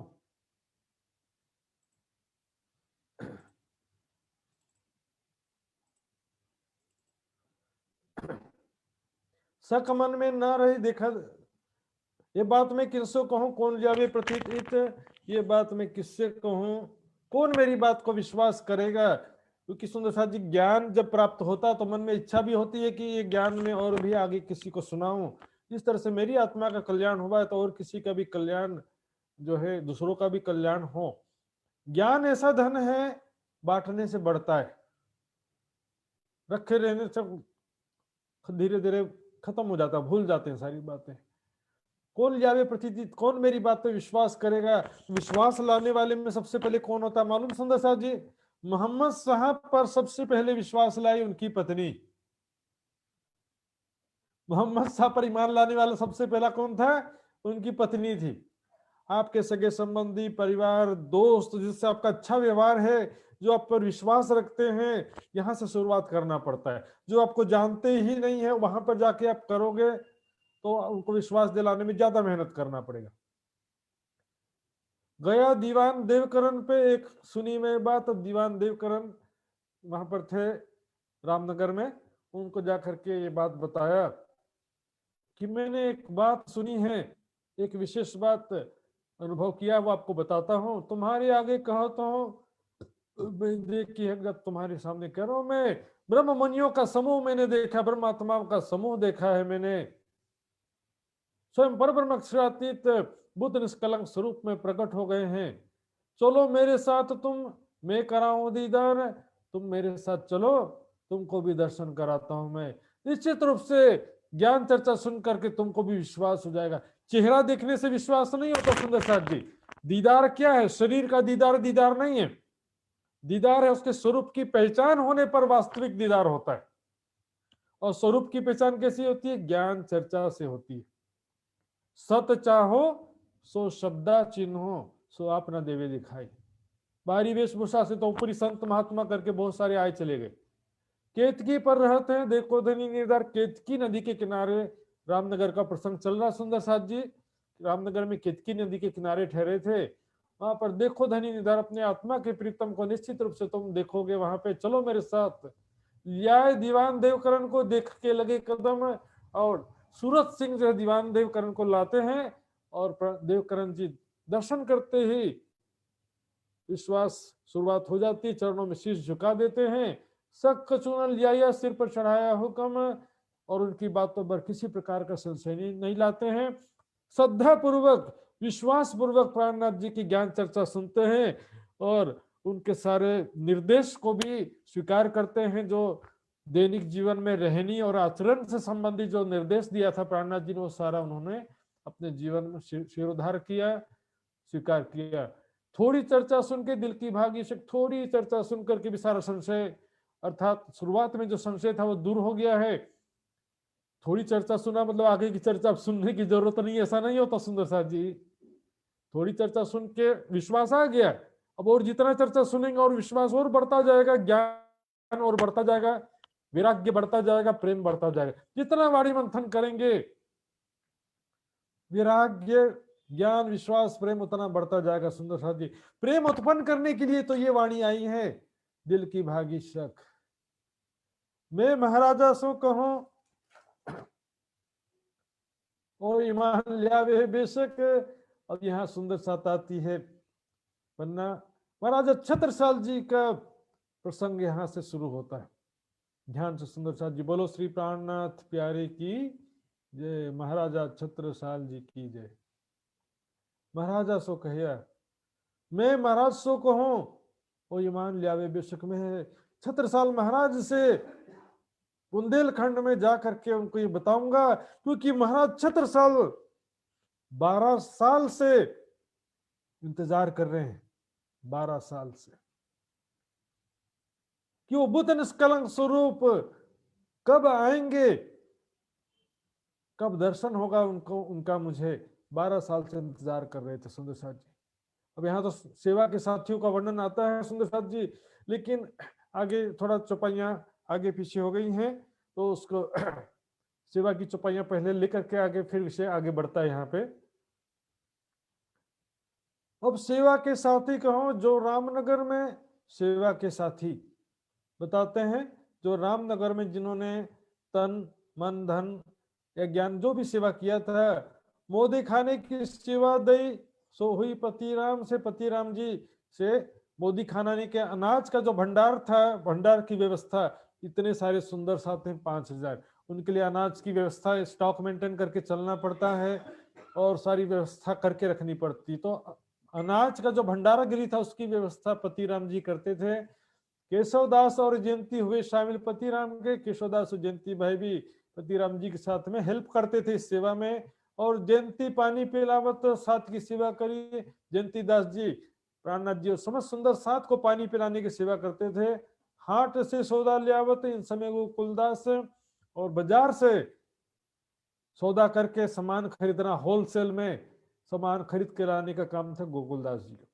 कुल अख्तियार खानसामा को था गरीबदास, और खानसामा कहते रसोई घर, रसोई बनाने की सेवा में मुख्य जो लीडर थे वो गरीबदास जी थे।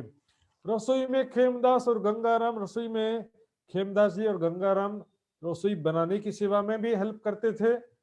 और संतदास गोवर्धन पीछे सूरजमल किया काम, संतदास गोवर्धन सूरजमल आदि ये सब सेवा में रहते हैं। इन सबों पर दरोगा रहता वृंदावन, इन सब के ऊपर दरोगा के रूप में वृंदावन, वृंदावन जी अर्थात सब निरीक्षण करना, दरोगा है ना, निरीक्षण करते थे। ये दाल ठीक से बन रहा है कि नहीं बन रहा, सब्जी बना के नहीं, कोई समस्या हो तो बताओ, कोई चीज चाहिए, ये कमी रह गया, एक आदमी और चाहिए मुझे हेल्प करने के लिए, सारा ये देखते थे वृंदावन। लकड़ी जंगल की टहल रहे बराड़ी सात सबन, और बराड़ी गांव के जो सुंदर साथ थे वो जंगल से लकड़ी लाने की सेवा करते थे। उस समय सब गैस सिलेंडर का सिस्टम नहीं था, जंगल से लकड़ी लेकर के आना पड़ता था।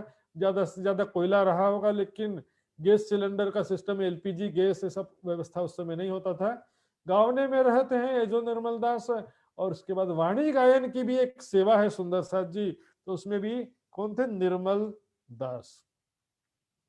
3 से 30 शामिल रहे भाई मुकुंद दास खास, तो उसमें मुकुंद दास जी भी इस सेवा में शामिल रहते थे, गाने की सेवा में। श्री बाई जी गावने में रहे संग गोदावरी, और श्री बाईजू राज्य भी बहुत ही मधुर कीर्तन गायन करती थी। उनके साथ में गोदावरी बहन, बुआ बाई हम्मो गावे सनंदा जोतरी, और जो भी सनंद की वाणी या जो प्रकरण अवतरित होते थे वो उन वाणी का गायन करते थे बाईजू राज्य के साथ मिलकर के। और चौकी दो जिनस की, चौकी ने मंडली, गाने वाले 2 मंडलियां थी, 2 समूह थे, 2 जिनस ने 2 प्रकार की, अलग अलग तरीका था सबका, अपना गाने का अंदाज अलग होता है। सुंदर साथ जी जितने सुंदर साथ कीर्तन गाते हैं सबका अलग अलग आनंद होता है। ये गावे बारे अपने अपने बारी में 1 बाय 1 अपने जब नंबर आता था उसके हिसाब से गाते थे, अवसर मिलता था तब गाते थे। निर्मल दास नित्याने रिझावे राजसभा में, निर्मल दास जी भी नित्य प्रति इस प्रकार गायन करके प्राणनाथ जी वो सब सुंदर साथ को रिझाते हैं। और आरती में रहते हैं लाल मुकुंदास, और जब प्राणनाथ जी का आरती उतारते थे सुंदर साथ, तब लालदास और मुकुंदास ये आरती में, आरती की सेवा में अग्रणी रहते थे। लालदास जी मुकुंदास जी किस प्रकार से आरती उतारना है, आरती के लिए सिंहासन को सुंदर सजाकर तैयार करना है। उत्तम दास पखावज में सब सिरे निर्मल दास, उत्तम दास पखावज ढोल जैसा यंत्र होता है उसको बजाते थे, और निर्मल दास सब प्रकार की सेवा में रहते थे। आवश्यकता अनुसार कभी ये सेवा, कभी वो सेवा, कभी बाजंत्र बजा रहे हैं, कभी मंजीरा बजा रहे हैं, कभी घंटी बजा रहे हैं। और बनमाली दास शामिल रहे आरती में तैयार, आरती में तैयार है बनमाली दास। आरती सुंदर सा जी क्या है, सिर्फ नीचे से लेकर ऊपर तक आरती, ऊपर नीचे ऐसे हिलाने का नाम आरती नहीं है। आरती का मतलब है नख से शिख तक, चरणों के नख से शिख तक धाम धनी का दर्शन करने का नाम है आरती। आरती नीचे चरणों में जब ले जाते हैं मतलब चरणों की शोभा में देख रही हूँ। कमर में जब आरती घुमाते तो कमर के आसपास की शोभा देख रही हूँ। ऊपर जब आरती घुमाते हैं मुखारविंद की शोभा देख रही हूँ। मानसिक सेवा पूजा सुंदर सा जी निजानंद संप्रदाय में भले वाणी ग्रंथ साहब ने आपका रखा है, लेकिन आंखें बंद करके ऐसा भाव लीजिए कि सामने सिंहासन पर युगल स्वरूप राज श्यामा जी विराजमान है और मैं उनकी आरती उतार रही हूँ। तो नीचे जब आरती घुमाए तो राज जी के चरण कमल की शोभा देखिए, झांझरी घुंगरी कामबी करला केसरिया रंग की जान। ऊपर जब आरती घुमा रहे थे उनके सुंदर रंग की पाग दुख दुखी कलगी कंचन रंग का तिलक, गले में जगमगाते हुए हार, कानों में कुंडल आदि शोभा देखिए सुंदर। सेवा अपनी विनय, नए नए करें विचार। इस प्रकार सेवा में नए नए विचार से की और कैसे मैं उत्तम सेवा करूं और कैसे आनंद, आर्थिक आनंद ज्यादा बढ़े, विचार कर करके सेवा करते हैं।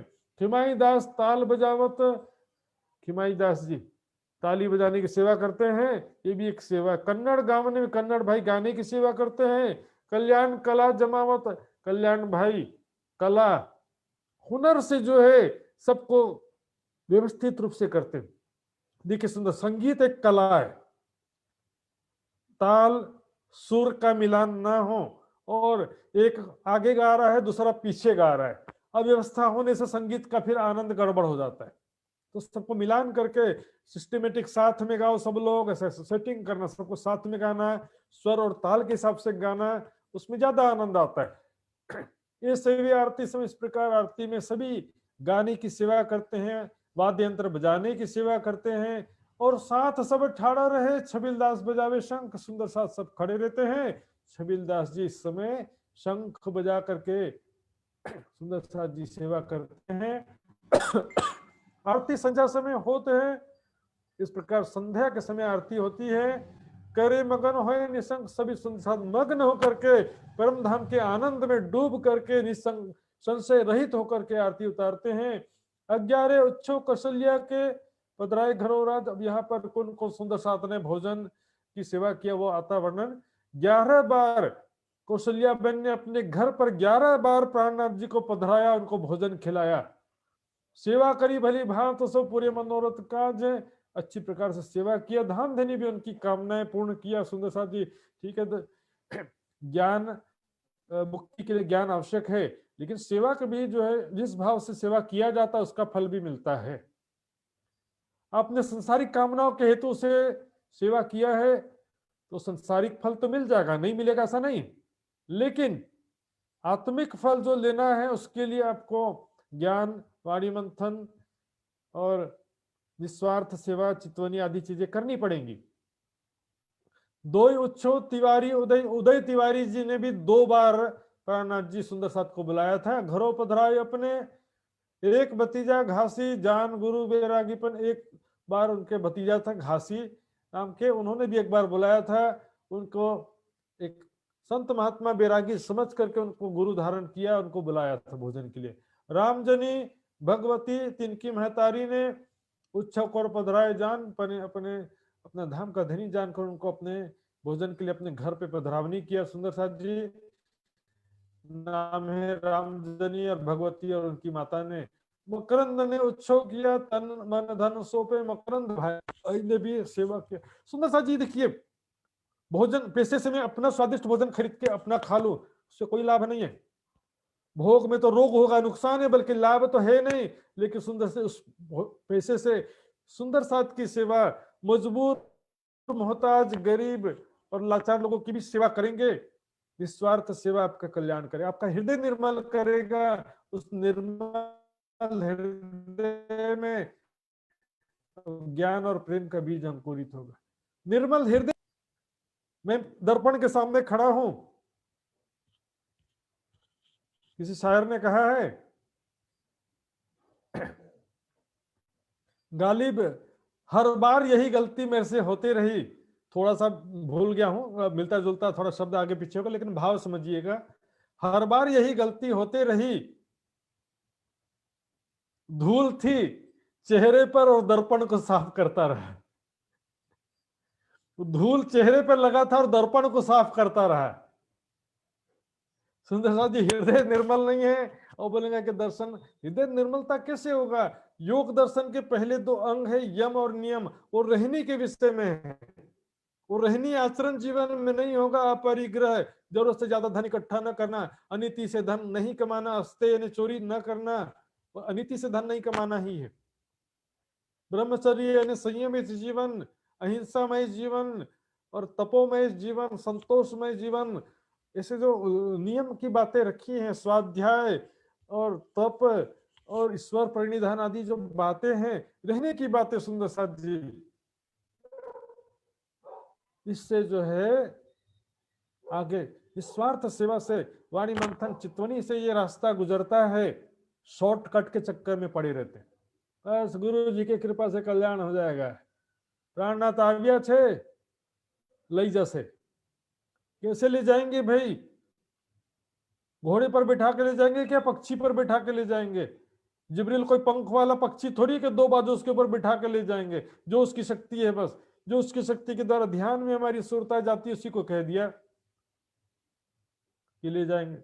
सुखे बैठ सुखपाल में देशी वतन पूछा है। सुंदर साथ जी, सेवा समर्पण बिना किए कुछ नहीं मिलता। सुंदर साथ जी, पहले दाता हम है, पहले अपने आप को समर्पित करना पड़ता। तन मन धन जो तो समर्पित कर दिया, धन्य हो गए। सुंदर साथ जी, 10 दिन बाद मृत्यु हो जाए तो क्या साथ में जाएगा, सोचिए जरा। कदमों लाग ठाड़ा रहे, कछु रखिया ने पीछे, चरणों में समर्पित हो गए। मकरंद भाई प्राणनाथ जी के चरणों में, उनकी सेवा में हमेशा रहते थे। ज्ञान चर्चा श्रवण करना, सुंदर साथ की सेवा करना, परम धाम का चितवन करना, यही उनका जीवन हो गया था 5000 सुंदर साथ का। हालांकि उसमें से कितने ब्रह्म सृष्टि थे, जीव सृष्टि थे, ईश्वरी सृष्टि थे, और उन्होंने चर्चा सुनकर के कितना पालन किया, अलग बात है। कछु रखा ना पीछे, अपने पीछे भविष्य के लिए कुछ बचा के नहीं रखा। पहले समय में तो मेरे ख्याल से बैंक का सिस्टम भी नहीं होता था। आज तो क्या है कि पैसा बचाने के लिए बैंक का सिस्टम आ गया है। पहले तो गाड़ करके रखे रहते थे इधर उधर। कदमों लाग खड़ा रहे, कछु रखा ना पीछे। अमरा दत्ता दगड़ा आए बराड़ से, और बराड़ गांव से अमरा दत्ता और दगड़ा जी सुंदर साथ आते हैं। किया उत्सव उमंग सु सन्मुख वे, साथ में इन्होंने भी सब सुंदर साथ को भोजन कराया। इस प्रकार सब सुंदर साथ में सेवा में अग्रणी हुए। देवी काका जयंती इन किया उत्सव है। देवी भाई और जयंती काका इन्होंने भी भोजन की सेवा किया, रसोई की सेवा किया। श्री राज पधराए इन घरों संग लिए सेवे। प्राणनाथ जी सुंदर साथ को अपने घर में पधराया। सुंदर साथ जी, आज भोजन की सेवा करने के लिए अवसर कहाँ रहा। सुंदर साथ जी, कोरोना काल में बोलो सब सुंदर साथ को रसोई की सेवा करो, तो कहाँ करोगे? लेकिन जो आवश्यकता है सुंदर साथ जी, और आगे जो अवसर मिलेगा, और जहां भी आवश्यकता, सुंदर साथ जी आज युवा परिषद ने भी अपील किया था, उसका निवेदन पर भी विचार करेंगे। सुंदर साथ जी संग लिए सेवे, और सेवा सुंदर साथ जी बोलने से नहीं, आगे बढ़ के करना चाहिए। कोई, मैंने कल ही बताया था, सेवा आग्रह की वस्तु है, कोई जबरदस्ती करवाने की बात नहीं। हीरामन बढ़ई ने करी उत्सव रसोई। हीरामन जो बढ़ई का काम करते थे, उन्होंने भी रसोई की सेवा किया था। श्री राज साथ को बुलाए, सेवा इनसे भली हुई अच्छी तरह से। सुंदर साथ को बुलाकर उन्होंने सेवा किया था। सातवीं मंजिल आए गढ़े, 1 मास 13 दिन 7वीं मंजिल पर गढ़े पहुंचे। इस प्रकार रामनगर से गढ़ा पहुंचते पहुंचते ये सारा रसोई का सेवा हुआ था। इसमें 1 मास और 13 दिन लग गए थे।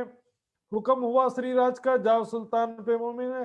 अब यहाँ पर प्राणनाथ जी फिर से लालदास जी को कहते हैं, जाओ औरंगजेब बादशाह के पास में संदेश पहुंचाने के लिए। सुंदर सती विचार कीजिए, यदि औरंगजेब श्री जी से मिल चुका है और मना कर दिया है, ज्ञान चर्चा सुनने के बाद भी मना कर दिया है, तो क्यों भेज रहे हैं प्राणनाथ जी बार बार सुंदर साथ को? प्रयास करो, उससे मिलने का प्रयास करो, तभी तो कर रहे हैं। और पितान मुक्ताली के हिसाब से तो 2 बार ज्ञान चर्चा सुना दिया सुंदर साथ ने। दिल्ली में 2 बार ज्ञान चर्चा सुना दिया, ऐसा लिखा है। कसनी तो हुआ ही नहीं ऐसे। सुंदर साथ जी वो बातें पहले हो चुकी हैं। गढ़े में आए मिली बाई धर्मा डोकरी। अब ये सुंदर साथ जी जो प्रसंग है ना, सुल्तान के पास भेजने के लिए जो कहा है, ये प्रसंग बीच में थोड़ा कुछ चुपाइयों के बाद ये फिर से ये प्रसंग कंटिन्यू होगा। कि सुंदर साथ को लालदास जी को जो जाने के लिए कहा, तो उसके बाद क्या हुआ, ये प्रसंग आगे हम देखेंगे। 42वीं चौपाई से फिर से आएगा, 35वीं चौपाई में आएगा, और फिर 42 चौपाई में आएगा। गढ़े में आई मिली बाई धर्मा डोकरी। गढ़े में ही एक धर्मा डोकरी नाम की महिला सुंदर साथी, धर्माबाई।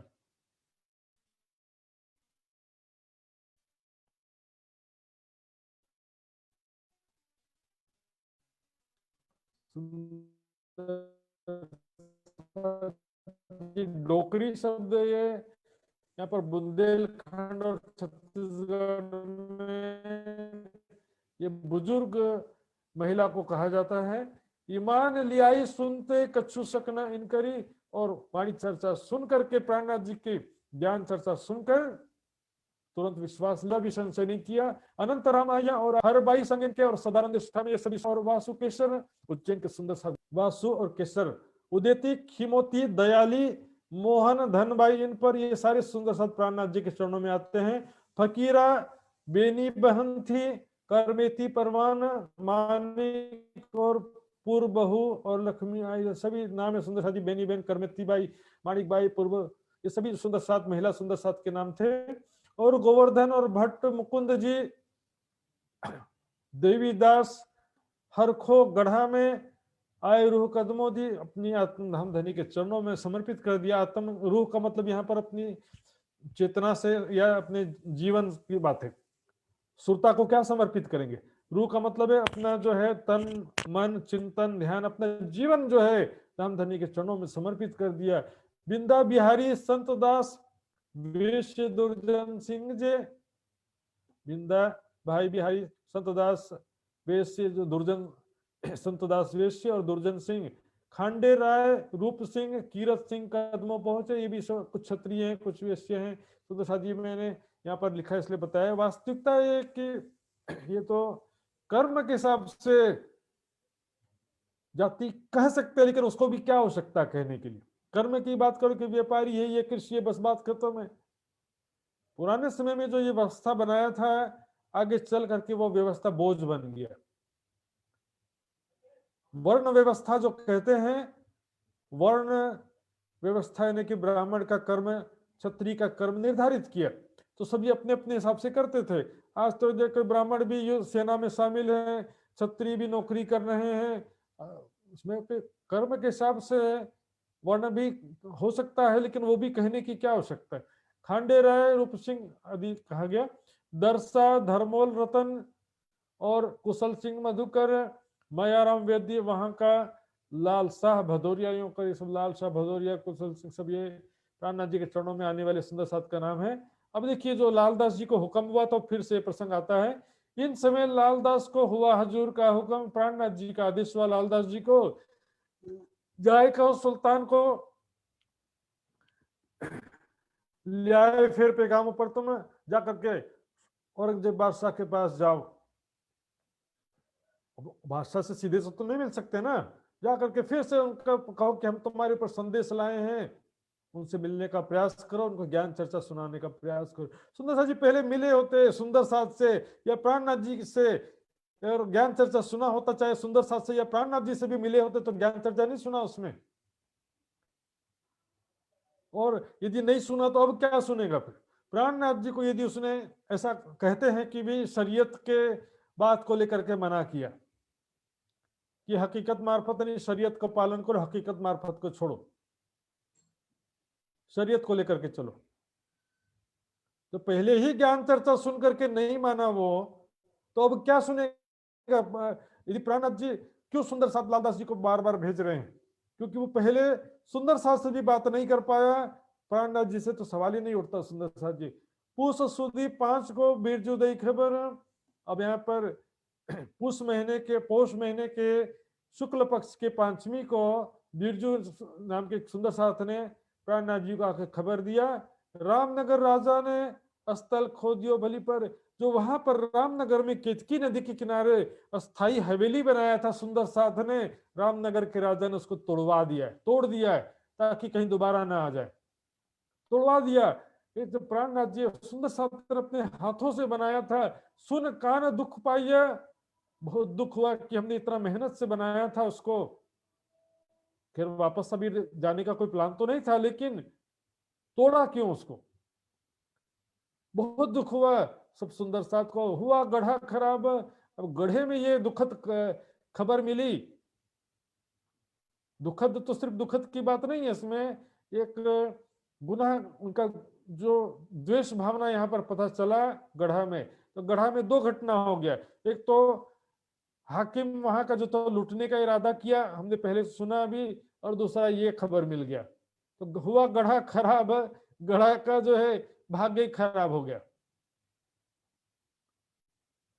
जो खोदो स्थल को ताको रहे न पकड़ो ताम। जिस तरह से रामनगर के राजा ने हमारी हवेली को तोड़ा है, उसका भी ठिकाना नहीं बचेगा। इसी को लिखा सुंदर साथ जी। जो भारत में जो भी हिंदू राजा थे या मुसलमान बादशाह या सिपह सलार थे, जिन्होंने भी प्राणनाथ जी की तरफ कुदृष्टि से देखा, सुंदर साथ की तरफ उनको किसी तरह से भी कोई बुरा इरादा किया, अपमान किया, कष्ट पहुंचाया, उन सबका बुरा हालत होता ही है सुंदर साथ। जब वेद देवकरण विदा भय, सुंदर सा चौपाई थोड़ा सा मैं बाद में लेता हूँ, एक प्रसंग छूट जाता है बीच में कि आगे पीछे चौपाइयां हैं, देखेंगे। ये चौपाई में वापस पीछे आऊंगा, ये देखते हैं। जब लाल को हुक्म हुआ तब जाए देखिया कुरान। अब लालदास जी जो हुक्म दिया था प्राणनाथ जी ने कि जाओ औरंगजेब बादशाह को संदेश पहुंचाओ, उसी समय लालदास जी कुरान पढ़ रहे थे। कुरान की तफसीर हुसैनी या कुरान पढ़ रहे थे, तो उसमें 16वें सिपारे में ने मूसे हारून का बयान, उसके 16वें सिपारे में मूसा और हारून का वर्णन आता है। 3 है सुंदर साथ जी, मूसा, फिरौन और हारून। पहले जाहिरी कथानक समझिए, फिर बातिनी समझ में आ जाएगा। मूसा पैगंबर और उनके जो जाति के लोग थे, उनको मिस्र में फिरौन और उनकी जाति वालों ने उनको वर्षों से गुलाम बना रखा था। उनको गुलामी से मुक्त करने के लिए मूसा पैगंबर संघर्षरत हुए। और मूसा का भाई है हारून, रियल ब्रदर था स्टोरी के अनुसार, मूसा के भाई थे हारून। लेकिन उस समय हारून जो है पता नहीं कहां थे। तो मूसा पैगंबर चूंकि ज्यादा पढ़े लिखे नहीं थे कथानक वर्णन के अनुसार, और हारून जो कि पढ़ा लिखा था वर्णन के अनुसार, तो मूसा पैगंबर ने कहा कि हे परमात्मा, मुझे मेरा भाई हारून मेरे पास भेज दो, ताकि मैं फिरौन से इस विषय में बात कर सकूं, सही तरीके से बात कर सकूं। तो तहां लिखा मूसे ने खुदा सो करी अरज, खुदा से मूसा पैगंबर ने अर्ज किया, मैं क्यों कर लड़ो फिरौन सो जो लो मेरी ना करो कर। जब तक मेरा भाई हारून मुझे नहीं दिलाओगे तब तक मैं फिरौन से किस प्रकार लड़ूंगा। लड़ना मतलब उससे लड़ने का कोई इरादा नहीं था। और जाहिरी वर्णन के हिसाब से भी मूसा पैगंबर ने कभी उनसे लड़ाई नहीं किया है, कभी भी लड़ाई नहीं किया। मोहम्मद के साथियों ने, मोहम्मद साहब और उनके साथियों ने वहां के जाहिरी जो यहूदी थे अरब में, उनसे युद्ध किया है, लेकिन मूसा पैगंबर ने कभी युद्ध नहीं किया। वो केवल हमारे जाति वालों को छोड़ दो, उनसे सुरक्षित निकालने का प्रयास करते रहे। और इसके लिए वो कुछ चमत्कारिक घटनाएं होती रही। इसके लिए मूसा की छड़ी से उन्होंने कभी समुद्र को पूरा लाल खून कर दिया, कभी उन्होंने मूसा की अपनी छड़ी से वहां पर जो भी पहला बेटा था पूरे नगर वालों का, सबका पहला बेटा का मृत्यु कर दिया, पहले बच्चे। यहां तक फिरौन का भी पहला बच्चा मृत्यु को प्राप्त हुआ। इस चमत्कारी शक्तियों से हुआ, लेकिन लड़ाई आमने सामने का नहीं हुआ। और लाल समुद्र का भी मैंने वीडियो उस दिन दिखाया था। समुद्र 2 भाग से अलग हो गया और मूसा उनकी जाति वाले निकल गए। फिरौन की सेना जब घुसी तो पानी आके मर गया था। युद्ध तो कहीं भी नहीं है, लेकिन यह बात है कि फिरौन से अपने साथियों को कैसे छुड़ाऊंगा मैं, ये बात है। तो ये प्रसंग यहाँ पर देखेंगे। और मैं फकीर वो पातशाह मैं पहुंच न सकोतीन, मूसा पैगंबर ने कहा कि मैं एक फकीर हूं साधारण, और वो फिरौन एक बादशाह है, मैं कैसे उससे सामना संघर्ष करूंगा, कैसे अपने साथियों को आजादी दिलाऊंगा। जो मेरा भाई देव मुझको, मेरा भाई हारून रियल ब्रदर था स्टोरी के अनुसार, मूसा पैगंबर के रियल ब्रदर थे हारून। तो मेरा भाई हारून मुझे मिलवा दो, तो मैं फिर फिरौन से जो ये अभियान है, लड़ना मतलब एक अभियान जो है, उसमें मुझे सहायता मिलेगा। तब खुदा ने दिया मूसे को भाई हारून। तब खुदा परमात्मा ने उसकी प्रार्थना सुना और मूसे का भाई जो हारून था उसको मूसा पैगंबर के पास में भेज दिया। अब फिरौन का ना चले कर ना सके खुना, फिरौन जो है बादशाह, उसका नहीं चलेगा, वो किसी भी हालत में अब आगे अत्याचार नहीं कर सकेगा। अब इसका बातिनी अर्थ क्या था, फिर से देखिए। मूसा पैगंबर बातिनी रूप में प्राणनाथ जी हो गए, फिरौन हो गया औरंगजेब, ये तो पहले भी बताया था मैंने। हारून जो है छत्रसाल जी, तो लालदास जी कहते हैं जिस प्रकार मूसा पैगंबर को हारून मिला था, उसी प्रकार हमको जब तक शकुंतल की आत्म नहीं मिल जाती है तब तक हम औरंगजेब को नहीं समझा सकेंगे। प्राणनाथ जी ये बात प्रमाण जब दिखाया, ये आयत राज को दिखाई, लालदास जी ने ये आयत उनको दिखाया, किसको? प्राणनाथ जी को। आयत अपन को एक राजा मिले सो चाहिए मोमिन खास, हमको एक राजा का जब तक सपोर्ट नहीं मिलेगा तब तक हम नहीं लड़ सकते। केवल ज्ञान से ये लड़ाई नहीं होगी, ज्ञान के साथ साथ थोड़ा सत्ता का सपोर्ट भी चाहिए हमको। कोई ऐसा सत्ता का प्रतिष्ठित व्यक्ति, सत्ता जो कोई राजा हो जिसके तरफ से हमको सपोर्ट मिले। इधर से तो भागते रहेंगे, उदयपुर से निकले, मंदसौर से निकले, कब तक निकलते रहेंगे? एक स्थायी ठिकाना तभी बनेगा जब हमको राजनीतिक सपोर्ट मिलेगा। सुंदर साथ जी आज भी देखिए, कोई राजनीतिक और सत्ता का सपोर्ट मिलता है तो ज्ञान प्रचार प्रसार करने में कितनी सहायता होती है। तो यह आयत जो है लालदास जी ने जब दिखाया, बताया कि एक राजा अर्थात शकुंतल की आत्म जिसके अंदर है वो राजा हमको मिलेगा, खासल खास मोमिन मिलेगा, तभी औरंगजेब बादशाह को हम संदेश दे सकेंगे या उससे संघर्ष कर सकेंगे। ये विचार करते लाल रहिया लश्कर में, इस प्रकार ये विचार करते प्राणनाथ जी ने लालदास जी को जो भेजने का आदेश दिया था वो आदेश यहाँ पर रह गया। ठीक है, अभी बात सही है लालदास तुम्हारी, इसलिए अभी ऑर्डर कैंसिल। औरंगजेब को जो संदेश पहुंचाने का ऑर्डर था वो कैंसिल कर दिए, लेकिन लालदास जी को नहीं भेजे, लेकिन चरणदास गरीबदास पहुंचाए लश्कर में। चरणदास और गरीबदास को औरंगजेब, क्योंकि यहाँ पर इस समय दिल्ली से निकल चुका था और लगभग ग्वालियर से होते हुए वो औरंगाबाद में जाता है, तो इसी बीच कहीं दरमियान उनका सेना का जब पड़ाव था वहां पर भेजने का प्रयास करते हैं, लेकिन औरंगजेब से मिले और बात सुनाए ऐसा नहीं हुआ, प्रयास करने भेज दिया। गए होंगे दो चार काजी मौलवियों से मिलकर बात समझाने का प्रयास किया होगा। धर्मा मिली लाल को, राह में जाते हैं। अब लालदास जी और वहां से गुजर रहे थे, रास्ते में धर्मा डोकरी आया था ना, धर्मा डोकरी वो मिलती है, बताती है तुम्हारी बात देव जी ने करी 76 साल आगे, तुम्हारी बात देवकरण जी ने 76 साल जी के आगे कर दिया है। ये प्रसंग थोड़ा पीछे चलेंगे सुंदर साथ जी, कहां से मैंने छोड़ा था। जब देवकरण विदा भय, जब पूछी सिराज ने बात, सुंदर साथ जी अब यहां से हम शुरू करते हैं छत्रसाल जी का विषय। देवकरण जी रहने वाले थे बुंदेलखंड के। कहां के रहने वाले थे? बुंदेलखंड के रहने वाले थे। उनसे प्राणनाथ जी ने पूछा कि तुम तो बुंदेलखंड के रहने वाले हो, या रामनगर में कैसे आकर क्यों रहते हो? तुम अपना ठोर छोड़ के और मुल्क क्यों जाते? अपना ठोर छोड़ के तुम और दूसरे शहर में आके नौकरी क्यों कर रहे हो? वहां भी तो नौकरी कर सकते थे ना। तब दीवाने कही एक बात पर आहिर है, देवकरण कहता है कि एक बात पर मैं नाराज हो गया था और घर छोड़ करके यहाँ आ गया। ऐसा हो जाता ना, मैं नाराज हो गया, घर छोड़ के जा रहा हूँ, इधर आके फिर नौकरी करने लगा। तब से यहाँ रह गए, तब से यहीं रह गया, फिर यहाँ पर अच्छा खासा दीवान की नौकरी मिल गई तो फिर यहीं रुक गया, वापस वहां जाने ना पाए, फिर वापस जाने का अवसर ही नहीं मिला। तो प्राणनाथ जी कहते हैं श्रीराज ने कहिया तुम आए इन काज, इसी कार्य से तुम आए थे। तुमको धामधनी ने इस विशेष कार्य के लिए यहाँ पर भेजा था कि तुम हमारा संदेश ले जा करके छत्रसाल महाराज को सुनाओ। इस कार्य के लिए राज्य महाराज ने हुक्म से आपको यहाँ भेजा था। नाराज होना और आना ये तो मात्र बहाना है, क्योंकि यहाँ तुम हो तब तो मेरा संदेश, हमारा संदेश महाराज छत्रसाल के पास ले जा रहे हो। ये वस्त्र लेके पहुंचावे महाराज, ये ज्ञान का संदेश लेकर के महाराज छत्रसाल के पास में ये संदेश पहुंचाने के लिए तुम आए, ये विशेष कार्य से तुम आए थे।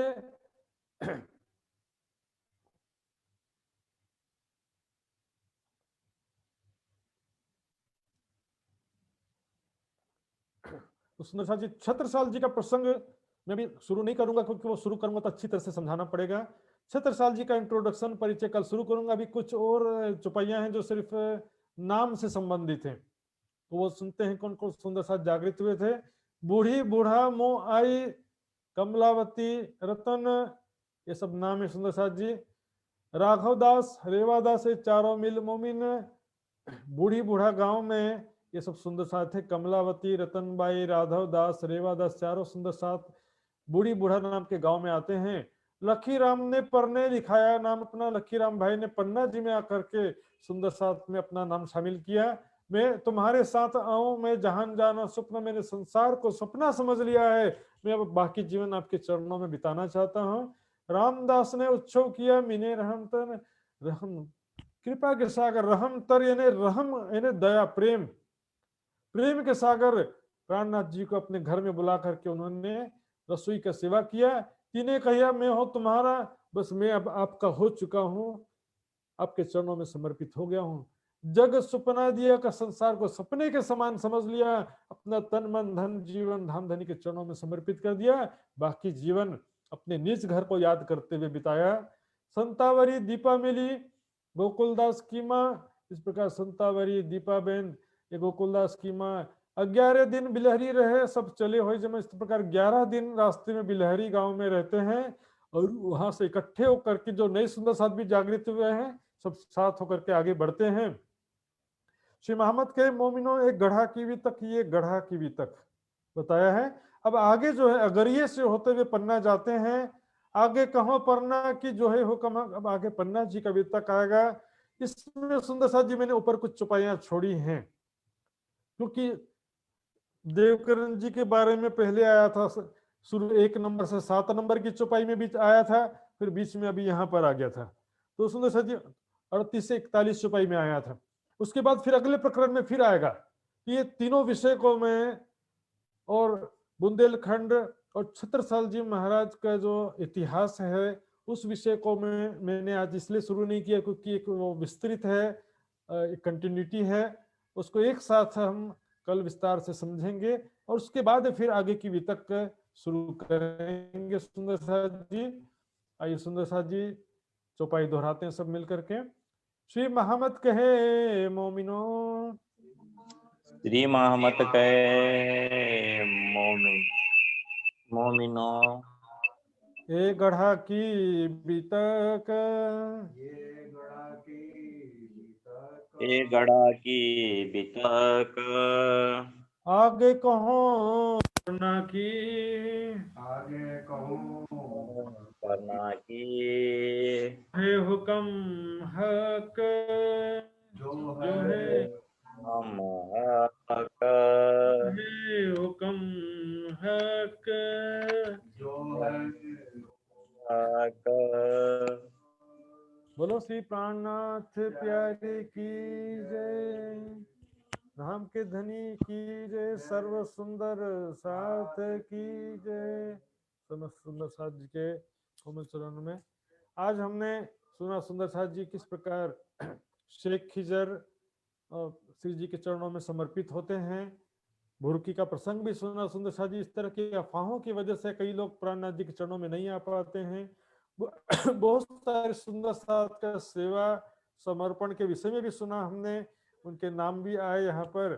और इसके अलावा दीवान देवकरण जी का प्रसंग भी थोड़ा संक्षिप्त में अभी शुरुआत के रूप में सुना था। तो अब छत्रसाल जी महाराज को किस प्रकार 12 साल पहले स्वप्न में सिक्का मिला था, और इससे पहले की बात, संवत 1740 से पहले छत्रसाल जी का जन्म हुआ था संवत 1706। 1706 से लेकर के 1740 के बीच के विषय में भी मैं संक्षिप्त में कल प्रकाश डालूंगा और सुंदर साथ जी विस्तार से समझेंगे। तो आज जो भी विषय हुआ है उस विषय में कोई जिज्ञासा हो सुंदर साथ जी तो यहाँ पर अवश्य हाथ खड़ा करके पूछ सकते हैं।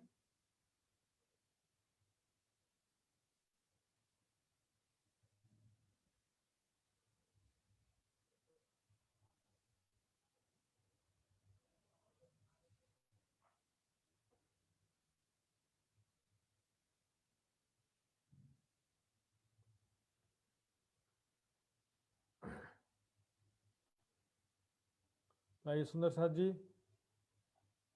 मेरे ख्याल से आज ज़्यादा कोई ऐसा कठिन या ज़्यादा सिद्धांतिक विषय आया भी नहीं था आज, इसलिए कोई जिज्ञासा शायद ना भी हो।